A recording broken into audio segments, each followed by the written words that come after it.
नमस्कार दोस्तों, हमारे चैनल नूतन अमृतवाणी में आपका स्वागत है।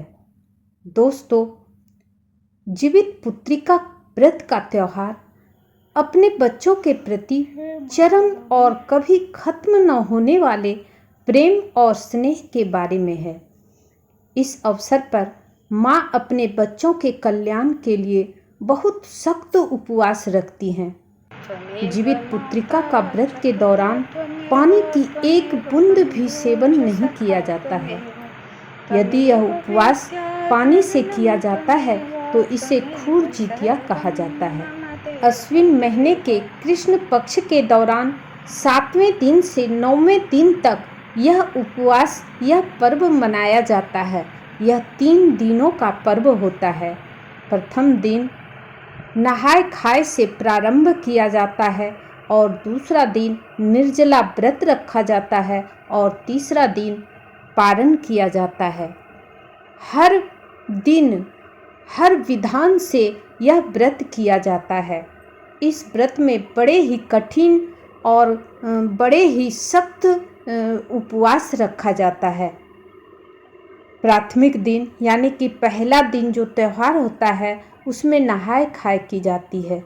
इस नहाय खाए में भी बहुत विधि किया जाता है, जैसे कि किसी पवित्र नदी या किसी पोखर में स्नान किया जाता है और वहाँ पर पत्ते में भगवान जितवाहन भगवान और जो चील और सियारिन होती है उसको भोजन दिया जाता है और पूजा की जाती है। उस दिन सुबह में स्नान करने के बाद सभी भगवान को दतमन और खल्ली दिया जाता है।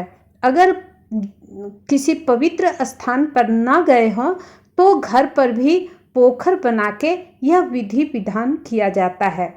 तो प्रथम दिन नहाय खाई का विधि किया जाता है और स्नान करने के बाद ही माताएं भोजन करती हैं।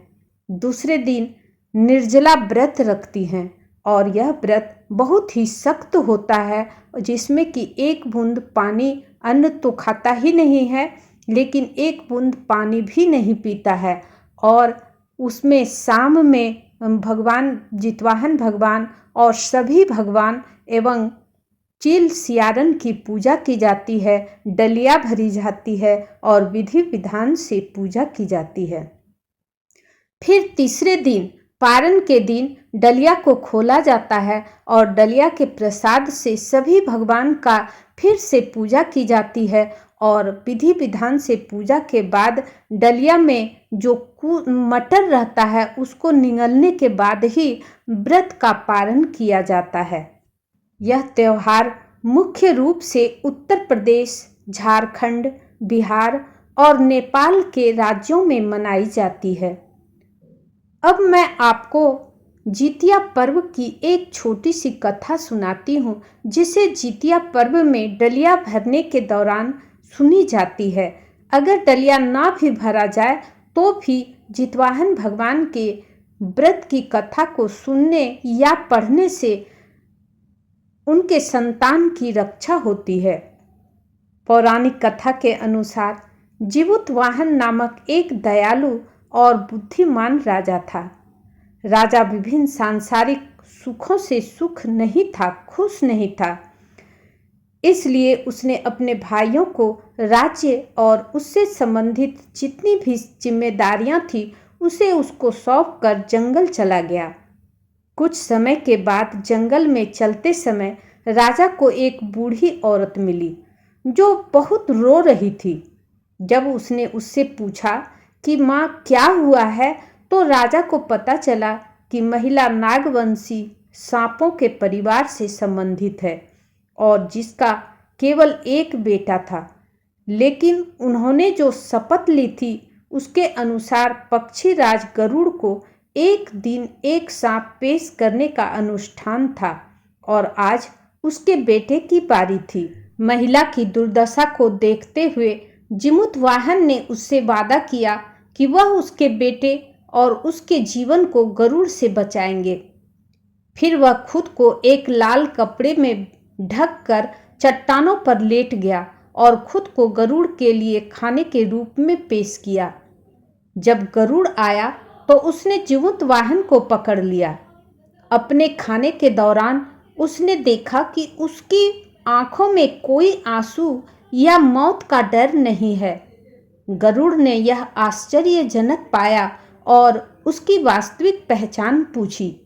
पूरी बात सुनने के बाद पक्षीराज गरुड़ ने जीमूत वाहन को मुक्त कर दिया, क्योंकि वह उसकी बहादुरी से प्रसन्न थे और उसने सांपों से और बलिदान और त्याग लेने का वादा किया कि वह उससे अब उसका भोजन नहीं करेगा। इस प्रकार राजा की उदारता और बहादुरी के कारण सांपों के जीवन को बचाया गया। इसलिए यह दिन जीवित पुत्रिका व्रत के रूप में मनाया जाता है, जब माँ अपने बच्चों की भलाई, अच्छे भाग्य और दीर्घायु के लिए उपवास रखती हैं।